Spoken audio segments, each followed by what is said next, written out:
Bom dia, boa tarde, boa noite. Estamos aqui para conversarmos sobre as relações entre o projeto de pesquisa e o artigo científico. Então, nós iremos nos nortear nos itens que estão no projeto de pesquisa. E ao passo que nós vamos falando sobre eles, nós vamos também mostrar para você o que é peculiar do projeto de pesquisa em si e o que pode ser migrado para o artigo científico, mas, assim, não ipsiliter, não Ctrl+C, Ctrl+V. Tudo bem? Veja, como formular um problema de pesquisa? Esse é um assunto de imediato que nós temos quando decidimos fazer o nosso projeto de pesquisa. Por quê? Não existe pesquisa sem problema de pesquisa. Conforme já foi assinalado, toda pesquisa se inicia com algum tipo de problema ou indagação. Todavia, a conceituação adequada de problema de pesquisa não constitui tarefa fácil, não é verdade? Por quê? Porque envolvem muitos tópicos, são muitas as variáveis, são diferentes as acepções de problemas de pesquisas que nós temos. Então, a questão do que vem a ser problema de pesquisa é uma questão científico-acadêmico, ok? Você vai, se você quiser, né, procurar no dicionário o que significa problema, então você vai ter ali conceitos diversos, acepções diversas e diferentes. Na nossa investida aqui neste curso, né, você vai precisar entender que o problema de pesquisa aqui, ele prioriza principalmente uma caracterização de pesquisa científica, tá? Uma questão que não é bem resolvida e resolvida facilmente, não é solvida, né? E que é objeto de discussão em um domínio de conhecimento qualquer, tá bom? Por isso que você vai precisar fazer uma questão, você vai precisar elaborar o seu problema de pesquisa. Então, para quem você vai escrever e para que você vai escrever e como você vai escrever são questões que devem ocupar sua mente quando você constrói o seu problema de pesquisa. Mas, Elcia, o assunto hoje são relações entre projeto de pesquisa e artigo científico. Perfeito. E uma dessas relações é que o problema de pesquisa, tal qual você projetou, ele pode ipsiliter migrar para o seu artigo científico. Nem tudo que está no projeto de pesquisa pode migrar, mas na formulação de um problema de pesquisa, como nós começamos a fazer essas relações por ele, porque ele é o primeiro tópico que a gente pensa quando a gente vai fazer uma pesquisa científica.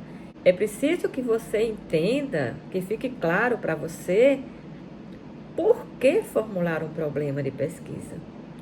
Para que um processo de pesquisa se torne eficiente, nunca se passa diretamente da escolha do tema, que é o assunto, à coleta de dados, pois as vantagens da formulação do problema, elas são inegáveis.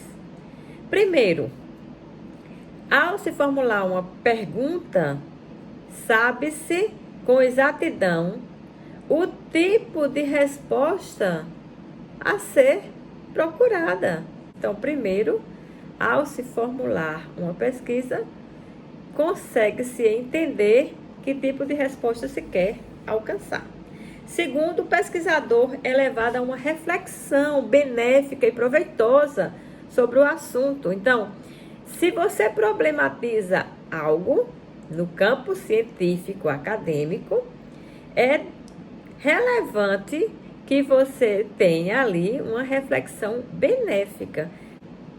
Terceiro, um problema ou uma pergunta fixa frequentemente roteiros para o início do levantamento bibliográfico da coleta de dados. Depois que eu sei o tema, que eu sei o problema, eu vou poder fazer o meu estado da arte. O que significa isso? Levantamento bibliográfico e coleta de dados. Quarto, o problema de pesquisa auxilia na prática a escolha de cabeçalhos para o sistema de tomada de apontamentos. Então, você, com o seu problema de pesquisa, vai poder fazer seus apontamentos, fichamentos, mapas conceituais, resenhas, resumos, norteado para responder à pergunta problema. 5 e último, discrimina com precisão os apontamentos que serão tomados, isto é, todos e tão somente aqueles que respondem às pesquisas formuladas. 5 passos para observar o seu projeto de pesquisa e saber se o seu projeto tem um problema de pesquisa bem definido. Por quê? Porque o problema de pesquisa é um dos tópicos que, do jeito que ele está no projeto, ele vai poder migrar para o artigo científico, para a introdução do artigo científico. Há uma relação direta entre projeto de pesquisa e artigo científico quando o assunto é problema de pesquisa. Para que um processo de pesquisa se torne eficiente, nunca se passa diretamente da escolha do tema à coleta de dados. Então, primeiro, ao se formular uma pergunta, sabe-se como quer chegar à resposta. Segundo, o pesquisador é levado a uma reflexão benéfica e proveitosa sobre o assunto quando estabelece, escreve e formula o seu problema de pesquisa. Terceiro, um problema ou uma pergunta fixa frequentemente roteiros para o início do levantamento bibliográfico e da coleta de dados. Com a pergunta bem definida, você vai saber fazer o estado da arte bem delineado. Quarto, a pergunta auxilia na prática a escolha de cabeçalhos para o sistema de tomada de apontamentos. Com a pergunta bem definida, você vai saber que o texto X cabe na sua pesquisa e na construção do seu artigo científico e o texto Y não cabe. E por último, e não menos importante, formular um problema discrimina com precisão os apontamentos que serão tomados. Isto é, todos e tão somente aqueles que respondem à pergunta formulada. Então, em relação ao artigo científico, o problema de pesquisa tem uma ligação direta e pode ser levado do seu projeto de pesquisa para a introdução do seu artigo científico. Mas, cuidado, não podemos pegar um projeto de pesquisa e querer transformá-lo em artigo científico. Não dará certo. Dará mais trabalho e você vai perder tempo desnecessariamente. Sobre as naturezas de problemas de pesquisa, a natureza do problema pode ser teórica e a natureza do problema pode ser prática. São inúmeras as razões de ordem intelectual que conduzem à formulação de problemas de pesquisa. Pode ocorrer que um pesquisador tenha interesse na exploração de um objeto pouco conhecido, ou um pesquisador pode interessar-se por áreas já exploradas, com o objetivo de determinar com maior especificidade as condições em que certos fenômenos ocorrem ou como podem ser influenciados por outros. Nós vamos fazer aqui a exemplificação. Você vai olhar para o problema de pesquisa do seu projeto, que você já tem, que você já fez, e vai buscar perceber se a natureza dele, do projeto, é uma natureza teórica ou é uma natureza prática. Um pesquisador que é contrário à segregação racial e por isso mesmo vê-se inclinado a investigar o assunto, está explorando os valores sociais. Então, para esclarecer objetos pouco conhecidos, nós temos problemas de natureza teórica. Para especificar condições de ocorrência, nós temos problemas de natureza teórica. Para testar teorias possíveis, estamos na teoria, natureza teórica. Para descrição de fenômenos, estamos descrevendo natureza teórica. Os problemas de natureza prática, eles são para subsidiar uma ação, para avaliar ações, para escolher entre alternativas, para prever acontecimentos. São 4 os problemas de natureza teórica e 4 os problemas de natureza prática. Para os problemas de natureza teórica, temos esclarecer objetos pouco conhecidos, especificar condições de ocorrência, testar teorias possíveis e descrever fenômenos. Os 4 são esses. Para problemas de natureza prática, subsidiar uma ação, avaliar ações, escolher entre alternativas, prever acontecimentos. Esses são os 4 problemas de natureza prática do projeto de pesquisa, da pesquisa científico-acadêmica. Como formular um problema, né? Formular um problema de pesquisa não constitui tarefa fácil, por se vincular estreitamente a processo criativo. A formulação de problemas não se faz mediante a observação de procedimentos rígidos e sistemáticos. No entanto, a experiência acumulada dos pesquisadores possibilita o desenvolvimento de certas regras práticas para a formulação de problemas. E aí eu vou dizer 3 regras práticas. A. O problema deve ser formulado como pergunta. B. O problema deve ser claro e preciso. C. O problema deve ser empírico. Em relação à questão do problema ser suscetível à solução e o problema ser delimitado por uma área viável, essas 2 questões não são regras sine qua non, né, essenciais. Por quê? Porque nem sempre um problema ele vai ter uma solução, tá? E às vezes a delimitação ela pode ser interdisciplinar. Por favor, não esqueçam, a formulação do problema de pesquisa ela é essencial para o seu projeto de pesquisa. Ao formular o seu problema, você vai poder levá-lo para a introdução do seu artigo científico. Por quê? Porque o problema, ele norteia toda a pesquisa e facilita a identificação por parte de quem consulta o seu projeto de pesquisa ou por parte de quem vai ler o seu artigo científico. O problema deve ser empírico. O problema deve ser passível de solução. O problema deve ser delimitado a uma dimensão viável. Então, esses 3 pontos são praticamente a essência do problema de pesquisa. Por quê? Porque quando você tem um problema empírico, você está dentro da ciência jurídica, da ciência, por exemplo, física, matemática, das ciências médicas, das ciências sociais. A empiria é sinônimo de ciência, de investigação científica, porque empírico, né, e empiria estão ligados a experiências.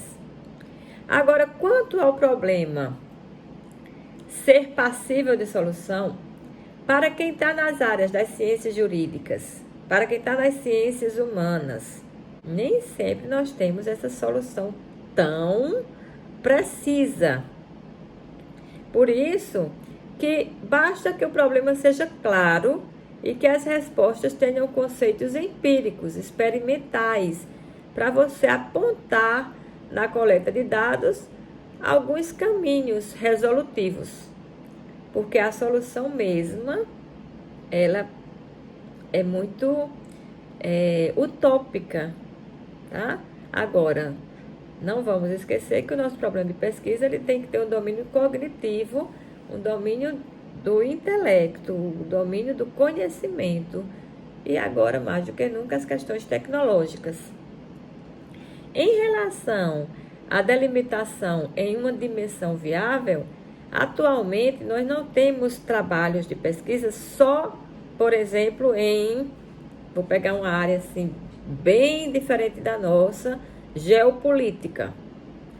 Porque mesmo falando em geopolítica, é preciso que haja contexto social. Então, se comunica com a sociologia. E aí já temos a interdisciplinaridade. Entendeu? Então, a dimensão viável pode ser interdisciplinar.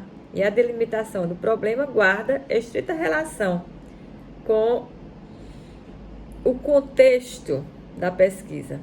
Por exemplo, o pesquisador poderia ter interesse em pesquisar a atitude dos jovens em relação à religião, mas não poderia investigar tudo o que todos os jovens pensam acerca de todas as religiões.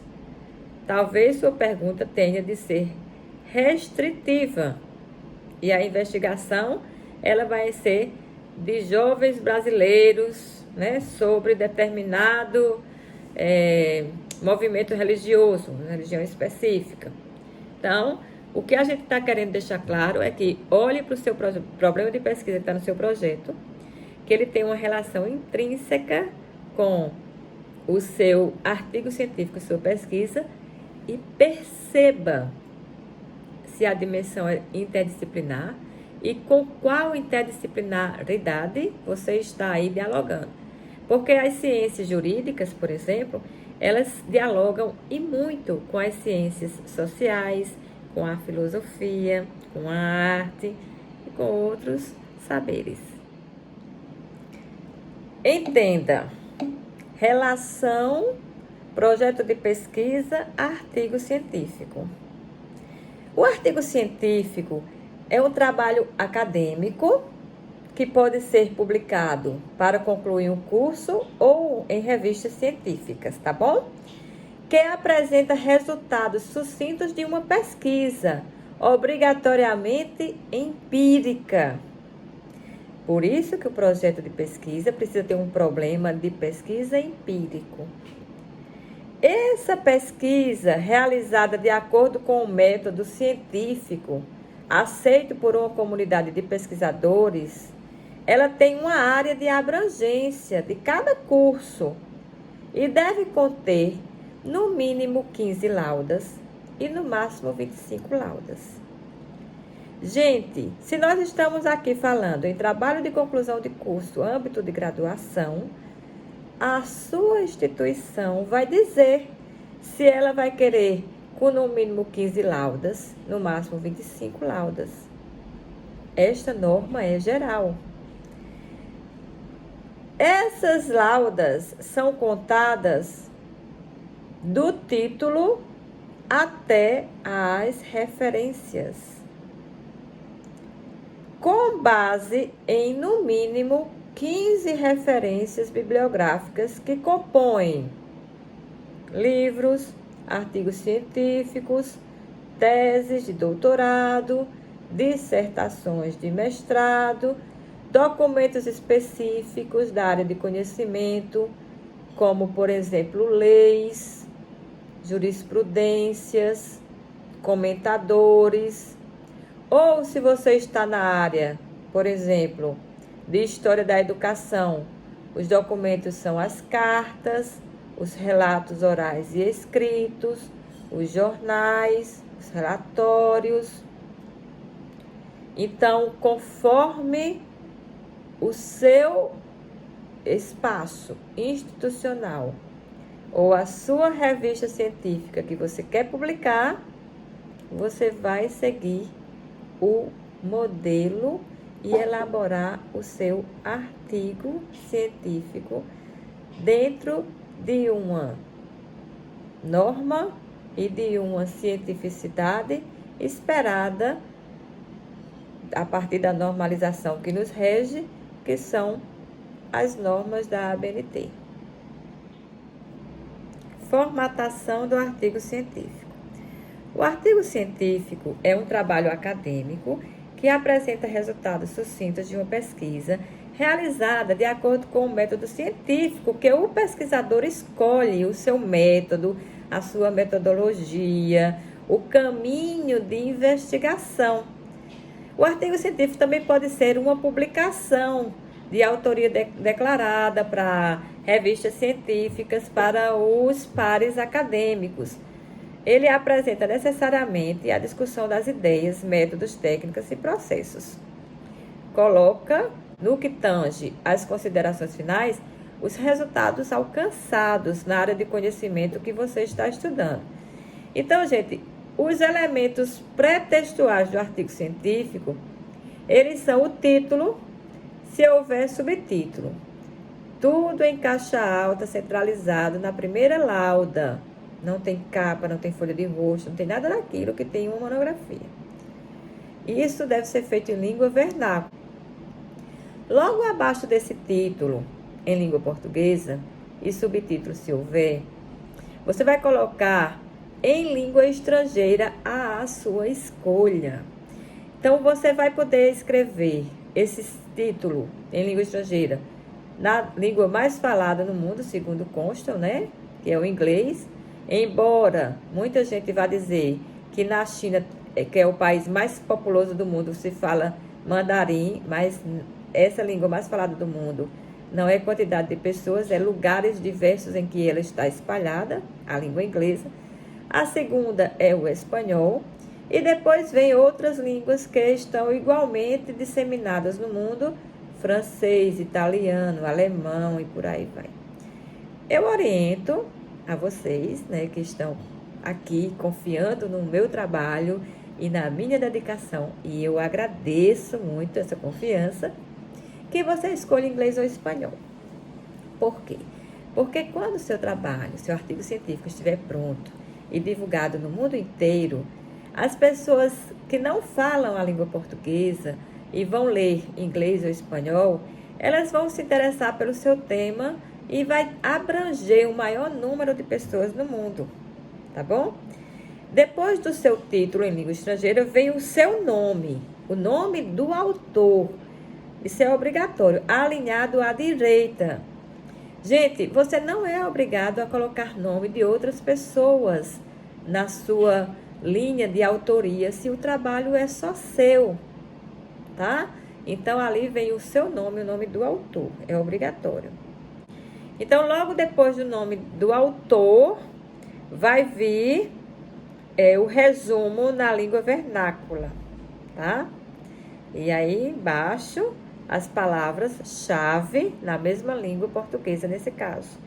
E embaixo, uma versão do resumo em língua estrangeira, a língua que você escolheu, e as palavras-chave em língua estrangeira. Isso vai ocupar uma lauda e meia, ok? Depois disso, vão vir os elementos textuais, que é a introdução, desenvolvimento e considerações finais, tá? Ou recomendações. E depois disso, vem os elementos pós-textuais, que são algumas notas explicativas, que é opcional, e coloque as referências, que são obrigatórias, no mínimo 15 referências, tá?